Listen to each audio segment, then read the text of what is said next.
हो गए इस राज्य को। भाजपा के खुद के विधायक और संगठन महामंत्रियों से आज हमारी बच्चियों को बचाना पड़ रहा है। आज महिलाओं के साथ पूरी दुनिया की आधी आबादी अपने को ठगा सा महसूस कर रही है। आज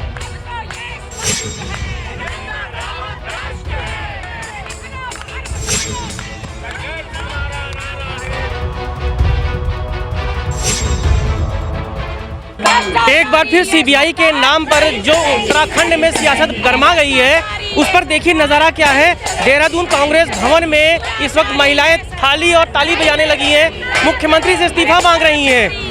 आप लोग ये थाली और ताली क्यों बजा रही हैं? हम लोग दो दीमक की तरह इस उत्तराखंड को चाट दिया है जिन लोगों ने, उससे अब इस उत्तराखंड को निजात दिलाना चाहते हैं। 20 साल हो गए इस राज्य को। जीरो टॉलरेंस की डुगडुगी पीटने वाले और शुचिता और पारदर्शिता की बात करने वाले, आज उनकी ढोल की पोल खुल गई। आज उनकी पोल खुल गई। जो विपक्ष पर इतने बड़े बड़े नारे लगाते थे, तंज कसते थे, हमारे ऊपर आरोप लगाते थे, आज वो बेनकाब हो गए। उनका चरित्र सबको दिख गया। एक तरफ बंशीधर भगत कहते हैं कांग्रेस से आने वालों का हश्र देख लीजिए। एक तरफ पूरन फर्त्याल विधानसभा में कार्य स्थगन का प्रस्ताव लाते हैं, एक तरफ रेखा आर्या के संग मंत्री मना कर देते हैं, सचिव मना कर देते हैं काम करने से। और अब देख लीजिए इतना बड़ा फैसला, इतना गंभीर आरोप मुख्यमंत्री के ऊपर कि सीबीआई की जांच होगी। शर्मसार कर दिया देवभूमि को। आपने 3.5 साल में जीरो टॉलरेंस की आड़ में राम का मुखौटा लाके रावण का कृत्य किया है। सरिता जी, प्रधानमंत्री तो कहते हैं ना खाऊंगा ना खाने दूंगा, और आज उत्तराखंड में आप लोग सड़कों पर महिला शक्ति निकल आई है। देखिए, जिस तरह से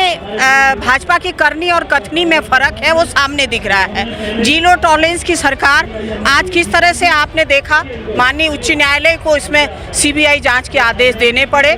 झारखंड के आदमी को गौ अध्यक्ष बनाने के लिए जिस तरह से उनके पत्नी के हस्बैंड के उसमें खाते में पैसे आया, आपको दिख रहा है कि जीरो टॉलरेंस की क्या सरकार है। भ्रष्टाचारी ये सरकार।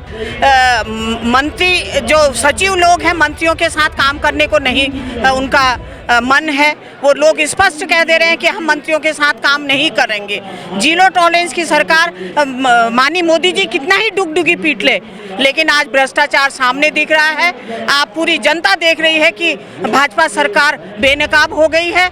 हम आज सारी महिलाएं, आज हमारा युवा बेरोजगार है सड़कों पे, इसीलिए हम उतरे हैं कि इस भ्रष्टाचारी सरकार को एक हम लोग धक्का देने के लिए उतरे और इसको इस्तीफा देना। एक हफ्ते बाद राज्य स्थापना दिवस है। महिलाओं ने आंदोलन करके राज्य बनाया था और अब महिलाएं फिर सड़कों पर उतरी हैं भ्रष्टाचार मुक्त राज्य बनाने के लिए। बिल्कुल, आज महिलाएं एकजुट हैं। जिस तरह से भ्रष्टाचारी ये सरकार है, 9 नवंबर को हमारा स्थापना दिवस है, उस दिन भी हम लोग संघर्ष करेंगे कि हमारी महिलाओं को जिस तरह से यहाँ उत्पीड़न हो रहा है, बलात्कार हो रहे हैं, लेकिन सरकार की सुध नहीं ले रही हैं। आप देखिए हमारी बेटियों पे, दलित बेटियों पे किस तरह से एसिड फेंका जा रहा है, उनका बलात्कार हो रहा है, लेकिन सरकार नहीं चेत रही है। हम तो कहते हैं कि महिलाओं के ऊपर इन्होंने एक अध्यादेश जारी करना चाहिए कि जो भी उनके बलात्कार करे उन्हें तुरंत फांसी होनी चाहिए। गरिमा जी, क्या 9 नवंबर से पहले मुख्यमंत्री को सरकार से इस्तीफा देना चाहिए क्योंकि भ्रष्टाचार का?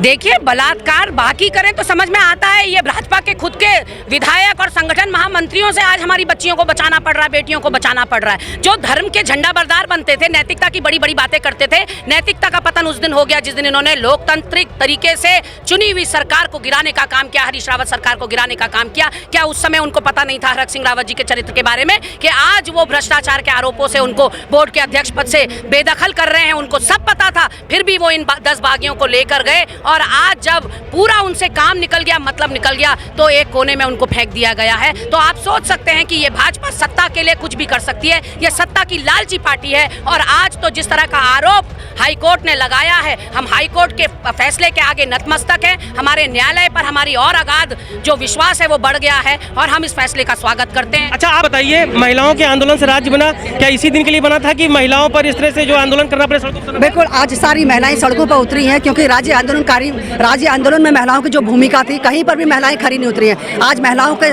साथ पूरी दुनिया की आधी आबादी अपने को ठगा सा महसूस कर रही है। आज कहीं भी महिलाओं का सम्मान नहीं है। जिस तरह से महिलाओं उत्पीड़न हो रहा है, हम न्याय की गुहार करें। हमारी बेटियां, हमारी बच्चियां सुरक्षित नहीं हैं, तो हम ऐसी सरकार को बर्खास्त करना चाहते हैं। और जीरो टॉलरेंस की सरकार कहते थे और आखंड तक उसमें भ्रष्टाचार में मुक्त है ये सरकार। ऐसी सरकार को इस्तीफा दे देना चाहिए। अच्छा, हम और कुछ और महिलाओं से बात करेंगे। आप बताइए, महिलाओं ने आंदोलन करके राज्य बनाया था और आप फिर आंदोलन पे उतर आई हैं, 20 साल में क्या मिला? 20 साल में जो आज तक जो महिलाओं का सम्मान था वो कहीं नहीं मिला, कहीं नहीं। जिस मुद्दे पे हमने राज्य गठन जो हमारा हुआ था, महिलाओं के सम्मान के लिए हुआ था, राज्य के हितों के लिए हुआ था, उसके लिए आज तो त्रिवेंद्र रावत जी ने ये दिखा दिया कि ये चीज़ कहीं भी नहीं है। त्रिवेंद्र रावत जी को 2 घंटे 1 घंटे के अंदर इस्तीफा देना चाहिए था, लेकिन वो अपनी कुर्सी में ऐसे विराजे हैं, बेनकाबों की तरह बैठे हुए हैं कि हमें कुछ फर्क नहीं पड़ता, चाहे हमारे साथ कुछ हो जाए, राज्य जाए कोई भाड़ में, कुछ फर्क नहीं पड़ता हमारे माननीय मुख्यमंत्री जी को। और हम ये कहना चाहेंगे कि महिलाओं के सम्मान के लिए हम अभी भी अपनी सरकार से गुजारिश करेंगे कि मातृशक्ति का सम्मान किया जाए। ये महिलाओं की बात कर रहे हैं। 1 हफ्ते बाद हम जश्न मनाएंगे राज्य स्थापना दिवस का, लेकिन अब पूरा सीन बदल चुका है उत्तराखंड की सियासत में। यहाँ पर महिलाएं, कांग्रेस पूरी तरह से सरकार के खिलाफ सड़कों पर उतर चुकी है। देखना होगा कि 1 हफ्ते के अंदर सीन क्या बदलता है। क्या राज्य आंदोलन के लिए जो संघर्ष किया गया था, नारी शक्ति ने, महिला शक्ति ने किया था, क्या इनकी आवाज़ मुख्यमंत्री सुनेंगे और क्या इस पर अब अगला कदम होगा, ये भी देखने वाली बात होगी।